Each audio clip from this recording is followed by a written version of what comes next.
국민의힘 당대표 선거 결선 후보 김문수 후보, 장동혁 후보 직접 스튜디오에 모시고 이야기를 나눠보고 있는데요. 자, 장동혁 후보에 이어서 김문수 후보 제 옆자리에 나와 있습니다. 안녕하십니까? 네, 반갑습니다. 예, 반갑습니다.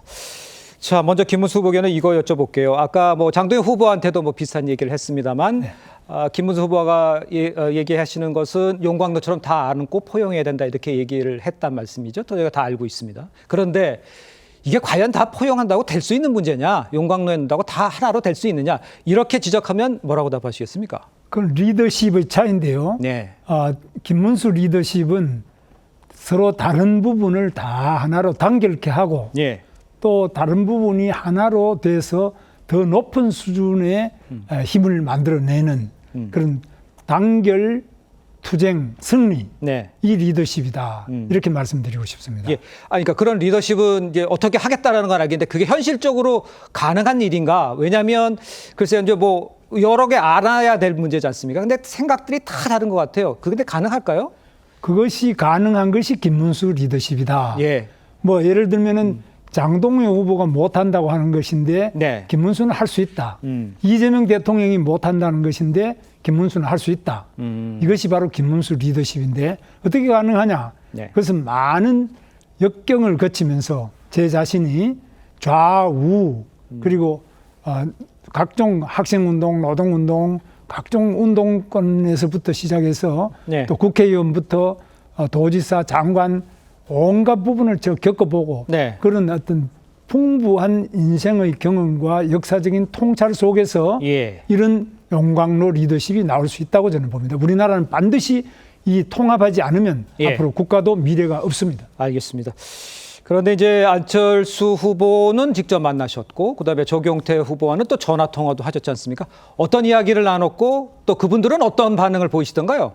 우선에 경선 과정이 이게 굉장히 힘들지 않습니까? 그렇습니다. 그렇기 때문에 예. 경선 과정에 어려운 가운데서도 또 저희는 결선에 진출했지만 못하신 분들에 대한 위로의 말씀을 드렸습니다. 예. 이 위로는 굉장히 중요한 리더십입니다. 예. 그리고 위로 속에서 또 공감하고 또 안철수 후보하고는 식사를 같이 했는데 식사하면서 또 말씀을 잘 들어드리는 것 그리고 이런 것들이 제가 봐서는 가장 중요한 그 용광로 리더십의 1번이다. 그래서 네. 이렇게 하면서 저는 안철수 후보가 가지고 있는 생각 그런 생각을 또 제가 당대표가 되면 잘 반영을 해서 예. 함께 우리가 좋은 국민의힘 만들고 좋은 대한민국 만드는데 정치의 품격을 하나 높여보자. 네. 이런 아주 긍정적인 말씀을 서로 나누고 의견이 투합했습니다. 예, 그 의견 투합은 지지다 이렇게 이해를 하면 되겠습니까? 그건 아닙니까? 어떻게 되는 겁니까? 그거는 지지를 넘어서서 예. 하나가 되는 그야말로 용광로 융합의 과정이라고 저는 보고 있습니다. 알겠습니다. 장동혁 후보 같은 경우에는 아까도 인터뷰 때 얘기를 했습니다만 경력이 짧다는 얘기를 김문수 후보도 지금 얘기를 하신 것 같은데 본인은 그거를 극복할 수 있는 거다라고 얘기를 하시면서 비판하기를 김문수 후보가 현역이 아니다라는 얘기를 하고 있는데 그 현역이 아닌 거는 당대표 됐을 때 혹시 좀 어렵지 않냐 이런 걸 얘기하시는 것 같은데 어떻게 답하시겠어요? 현역 국회의원들이 우리가 107명이 있는데 네. 소수당입니다. 그렇습니다. 소수당이기 때문에 아무리 발버둥 치고 필리버스터를 해도 노란봉투법 통과되고 또 각종 상법 개정안, 세법 다 개정이 돼서 지금 국민이 정말 어려운 파탄에 빠지고 있습니다. 예. 그래서 이 원내 투쟁만으로는 안 되고요. 이것이 장외, 바로 장외 투쟁과 나아가서는 필요하다면 국제적인 연대, 특히 인권 문제가 그렇습니다. 지금 특검에 의해 가지고 수보공교회도 압수수색, 또 김장한 목사님 계시는 극동방송도 압수수색이 역사상 처음입니다. 예. 유신 50 때도 없던 일입니다. 이런 부분들에 대해서는 우리가 이 특검에 의한 인권 침해 진상조사단을 만들어서 단순히 국회 안에서만이 아니라 많은 인권단체들 그리고 우리 일반 국민들 그리고 국제적인 인권기구하고도 협력을 해서 네. 정말 우리 대한민국이 인권이 꼽히는 그런 예. 국가로 다시 복원을 시키게 됩니다. 지금은 이거 인권이 너무 많이 탄압이 되고 언론 자유도 지금 위기가 와 있습니다. 이런 것들을 전부 다 하려면은 정말 올바른 그 통합의 리더십 그리고 전체적인 리더십이 필요하지 국회에서 대정부 질의만 한다고 해서 그게 보장될 수 없다고 저는 보고 있습니다. 알겠습니다. 그렇다면 만약에 당대표면 내가 당대표되면 상대 후보인 장동혁 후보다 나의 장점은 뭐고 장동혁 후보의 단점은 뭐다. 어떻게 얘기하실 수 있을까요? 그 제일 중요한 점이 이제 이 경험, 또 원숙함, 그리고 저는 온갖 그 민주당의 이재명 대통령이나 또 정청래 당 대표나 네. 또 김민석 총리나 다 제가 잘 아는 사람들입니다. 예. 저는 민주당의 어떤 과격한 그런 주장이나 이런 것이든지 투쟁 방법이나 네. 또 그들의 생각이 뭔지 지향하는 게 뭔지 그들의 인간관계가 어떻게 되는지 모든 것을 다 알고 있습니다. 예. 이렇게 지피지기면 백전백승 아닙니까? 상대를 너무나 잘 아는 이 김문수가 나서서 이 위기에 당을 단합시키고 네. 이재명의 아주 흉악한 독재를 네. 대처해야만 대한민국 민주주의도 지키고 경제도 지키고 한미동맹도 지킬 수 있다고 봅니다. 네, 알겠습니다. 한동훈 전 대표 이야기를 좀 해보죠. 한동훈 전 대표가 당대표 결선 투표에 적극 투표해달라면서 최악은 피해야달 이렇게 얘기를 했습니다. 요거를 김문수 후보의 지지로 보는 분들도 꽤 있는 것 같아요. 거기에 대해서 어떻게 생각하시는지 한동훈 전 대표와 전환기 씨와 비교했을 때 어떤 생각들 가지고 계신지 설명해 주세요. 지금 이제 장동혁 후보 같은 경우에는 보시면은 뭐 생각이 다른 사람들을 전부 다 암 수술하듯이 도려내자고 이렇게 말하거든요. 그러면 이분들이 갈 데가 어디겠습니까? 네. 그래서 이거는 뭐 그분들이 뭐 특별한 생각을 해서가 아니라 갈 데라고는 남은 곳이 저한테 오는 것밖에 없지 않습니까? 제가 만든 것이 아니고 장동혁 후보가 스스로 만든 자기 스스로가 자승자박을 한 이런 경우라고 저는 보고 있습니다. 예.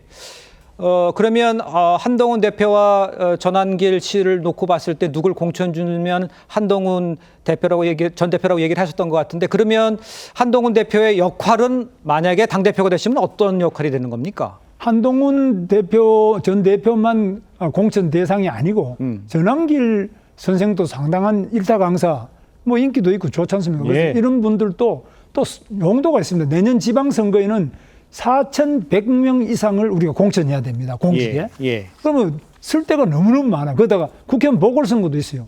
그렇기 때문에 너무너무 많은 우리 인재가 필요하기 때문에 우리 앵커님 같은 분도 우리가 영입 대상이 될 수 있습니다. 그만큼 우리는 사람이 필요합니다. 예. 쫓아내는 지금 겨를이 아닙니다. 알겠습니다. 지금 쭉 말씀하신 뭐 용광로처럼 모으고 또 각 분야에 있는 뛰어난 사람들한테 공천을 주겠다 이런 말씀을 하셨는데 내부적으로 아까도 말씀드렸습니다만 한동훈 전 대표 같은 경우에 지지를 분 분들도 있지만 세력이 새로워져야 한다라고 주장하는 의원들도 있어요. 그러니까 그런 분들한테는 뭐라고 말씀해 주실 수 있겠습니까? 저가 훨씬 새롭지 않습니까? 저는 지금 예. 많은 것을 겪었고 지금 국민의힘에 저보다 더 새로운 사람이 누가 있습니까? 그래서 네. 여러 측면에서 제가 하는 리더십은 과거에 제가 모든 국회의원 할 때나 그 뒤에 도지사를 할 때나 장관을 할 때나 제가 가는 곳마다 혁신이 일어나고 예. 제가 가는 곳마다 새로운 바람이 일어납니다. 저는 결코 낡은 사고를 가지거나 낡은 사람이 아닙니다. 예, 알겠습니다. 민주당의 정청래 대표는 그 국민의힘에 대해서 윤호개인다 하면서 뭐 민주당 쪽에서는 이제 우려를 표하고 뭐 이런다고 해요. 그런데 김문수 당대표가 되신다면 여당, 거대 여당, 특히 정청래 대표를 어떻게 접근해서 만나서 일을 처리할 수 있다라고 보십니까? 저는 민주당에 요구하는 게 딴 거 없고요. 네. 우리 당을 우선에 해체시키겠다는 이건 없어야 안 되겠습니까? 야당을 제1야당을 해체해서 그러면 일당 독재 되지 않습니까? 북한의 조선노동당처럼 일당 독재가 돼버리는데 예. 그 일당 독재는 민주당 자신들에게도 그건 좋지 않고요. 국민에게 예. 절대 안 좋습니다. 그리고 무엇보다 제일 중요한 점이 지금 경제를 살려야 되는데 노란봉투법이다 각종 세법 같은 거 이런 고쳐가지고 예. 지금 기업이 도저히 국내에 견딜 수 없도록 해서 다 나가게 하고 또 젊은 청년들에게 일자리를 줄 수 없는 이 절망의 대한민국을 만드는데 이거 예. 없어야 되지 않겠습니까? 네네. 한미 관계도 지금 전부 반미주의자입니다. 이재명 대통령도 반미주의자, 또 김민석 우리 총리도 반미주의자, 정청래 우리 대표도 완전히 반미 극자 테러리스트 경력을 가진 분 아닙니까? 이런 분들 가지고 어떻게 미국이 우리나라를 신뢰할 수 있겠습니까? 예. 그런 점에서 저는 이런 점은 하지 말자. 절대 반미하지 말고 너무 지나치게 북한 눈치 보는 친북하지 말고 반기업하지 말자. 예. 이 말씀을 제일 먼저 드리고 싶어요. 알겠습니다. 그런데 이제 정청래 대표 같은 경우에 누가 되든지 결론적인 초강경 반탄파가 되는 게 아니냐, 국민의힘이 이렇게 국민의힘 대표가 이렇게 이야기를 하는데 그런 얘기를 하는 정청래 대표한테는 무슨 얘기를 해주고 싶으세요? 우리 국민의힘은요. 양떼같이 순한 사람들입니다. 우리는 절대로 강경한 사람이 아닙니다. 예. 저도 그렇게 강경한 사람이 아닙니다. 다만 네. 불의를 본다면 우리는 절대 이 불의에는 타협하지 않고 네. 절대로 굴복하지 않는다.